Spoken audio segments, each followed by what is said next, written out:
कोल्हापूरच्या विशाळगडावरील 14 अतिक्रमणं 7 तासात हटवली। पुन्हा अतिक्रमण न होण्यासाठी मलबा तात्काळ गडाखाली आणला।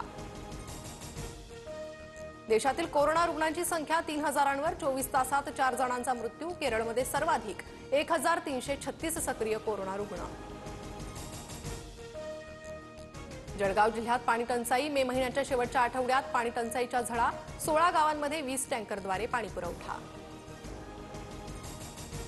बीडच्या आष्टीत पावसामुळे टोमॅटोचं नुकसान। 1 एकर शेतातील टोमॅटोचा चिखल। सरकारनं मदत करण्याची शेतकऱ्यांची मागणी। पावसामुळे सोलापूर जिल्ह्यातील उमराणी बंधारा तुडुंब भरला। महाराष्ट्र कर्नाटक राज्याच्या सीमेवरील उमराणी बंधाऱ्याची विहंगम ड्रोन दृश्य कॅमेऱ्यात कैद। आजपासून पीएमपीएमएल बस सेवेची भाडेवाढ लागू। 1 ते 5 किलोमीटरसाठी आता 10 रुपये मोजावे लागणार। मासिक पास 900 ऐवजी 1500 रुपयांना मिळणार।